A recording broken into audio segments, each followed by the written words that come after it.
first of all, I'm so sorry for being late, and yeah, I will talk about health, our health and construction workers' health, but actually now I feel very sick. I'm not sure why. I feel vomiting. I'm not sure why. So it could happen. So in the middle, suddenly I go out. Yeah. Don't be shocked. And then please don't go anyway. Just to give me some time, and then I will really quickly come back, and then I will do, okay, after vomiting something out from my body. So yeah, let's get it started. Today, I will talk about kind of how to kind of better manage the construction workers' body motion and postures using some advanced technologies such as reinforcement learning or physics-informed virtual environment. I believe all of you or most of you are familiar with this word, musculoskeletal disorders, in short, MSDs. Right? Simply speaking, some issues on our body system like a joint or the muscle after doing some unhealthy body motion or body postures, having body postures. So a good example is the corner syndrome. So after using mouse for a very long time in an awkward kind of posture or unhealthy postures, and then we feel pain suddenly on our wrist, and from that moment, we could not use the mouse anymore as we used to before we kind of cure it, right? That is a good example of the MSDs. And then, as you can expect, MSD significantly matter in construction because of the construction tasks characteristics. As you can see, construction workers, they need to do overly physically demanding things, tasks, sometimes in a really awkward postures and positions because of the construction site dynamics. And they need to repeat those kind of things.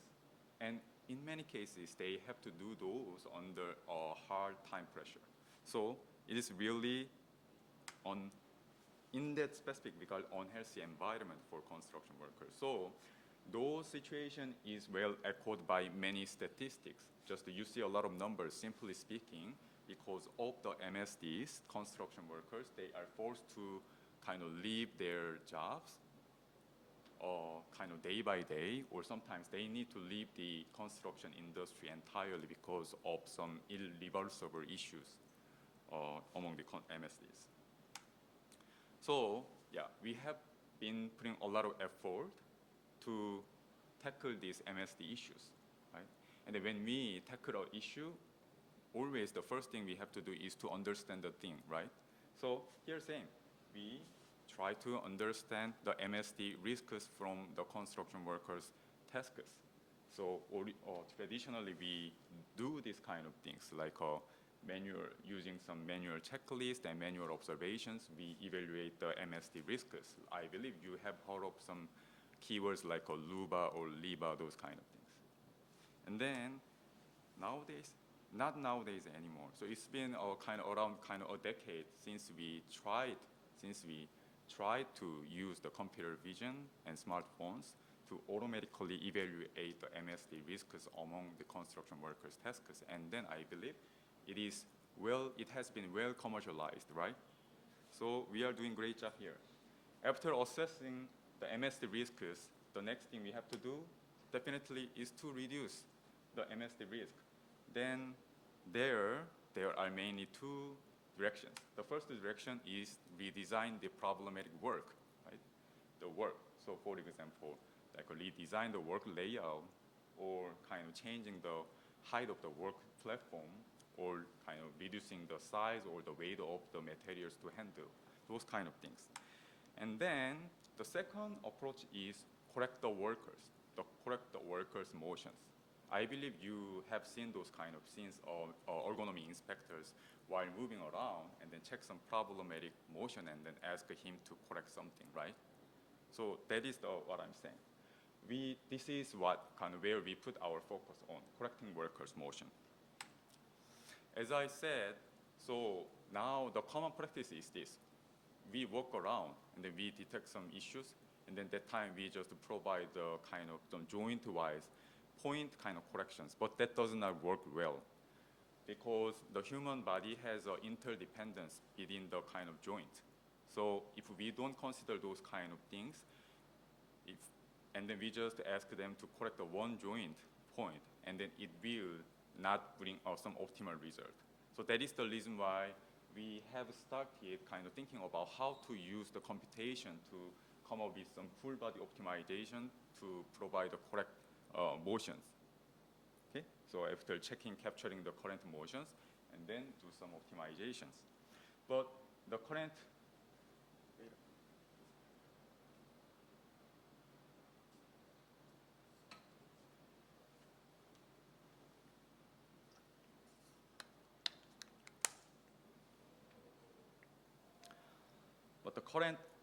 the current approaches, they often produce less healthy and then physically infeasible suggestions because of some several reasons. Okay. So first, they insufficiently consider independence of the body parts.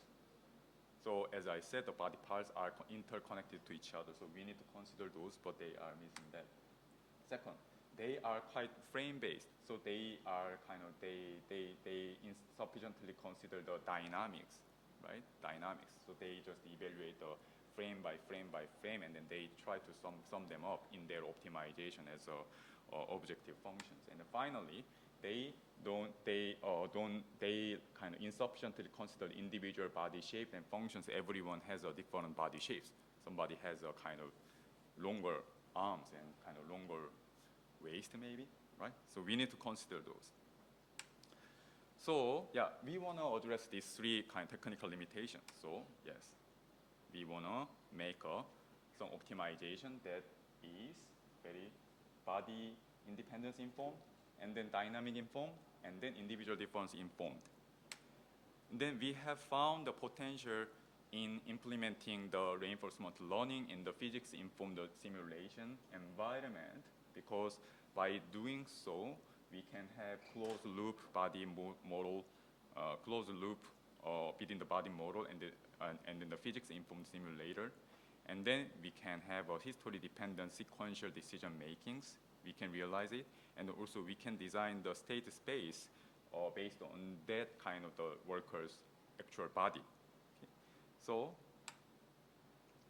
in that regard, the research objective here is to kind of realize this potential, to develop such a reinforcement learning based pipeline to optimize the corrected motions and test its feasibility. So let me share our pipeline. So in our pipeline, there are two loops.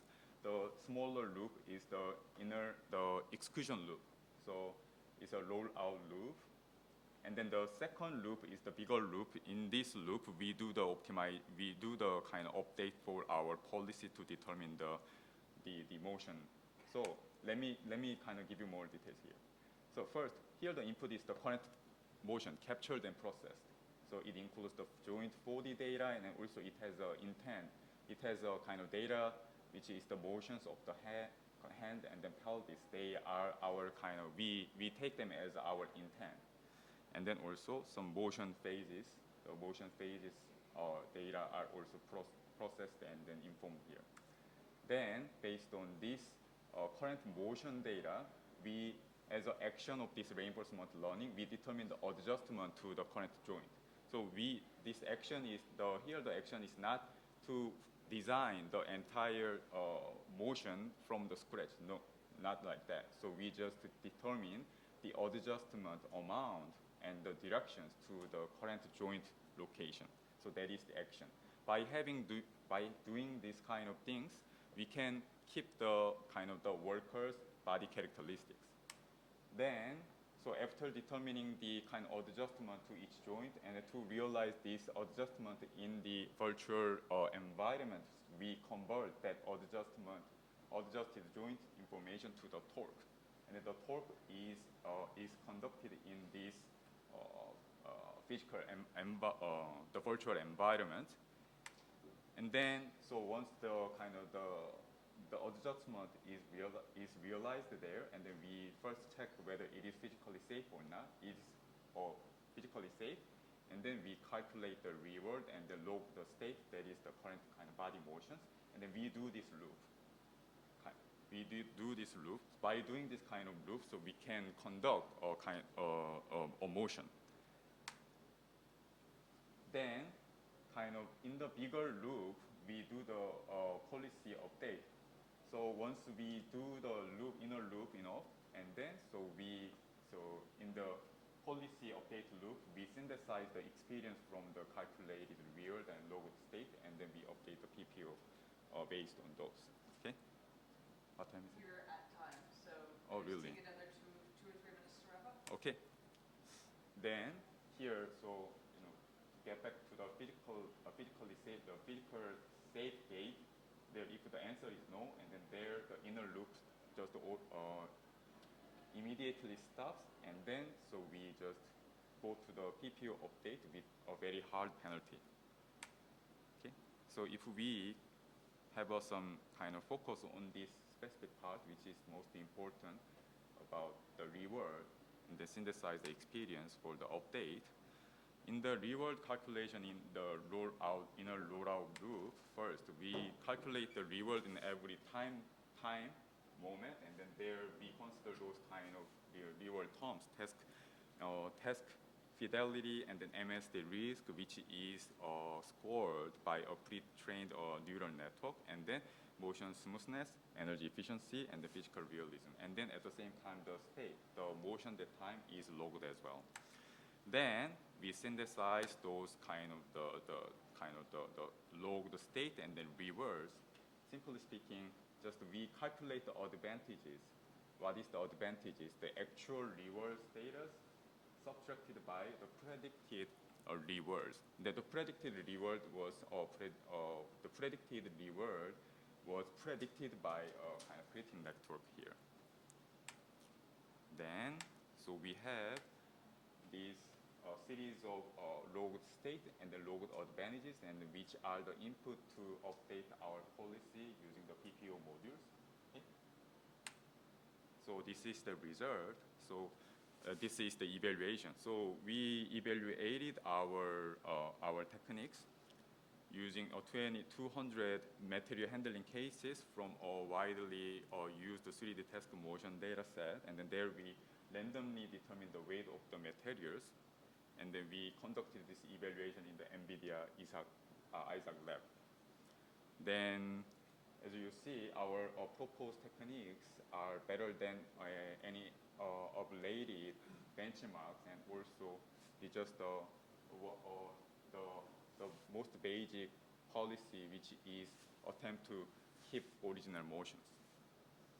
So here the conclusion is the proposed reinforcement learning-based techniques feasibility technique is feasible to generate the corrections with lower MSD risk and physical realism.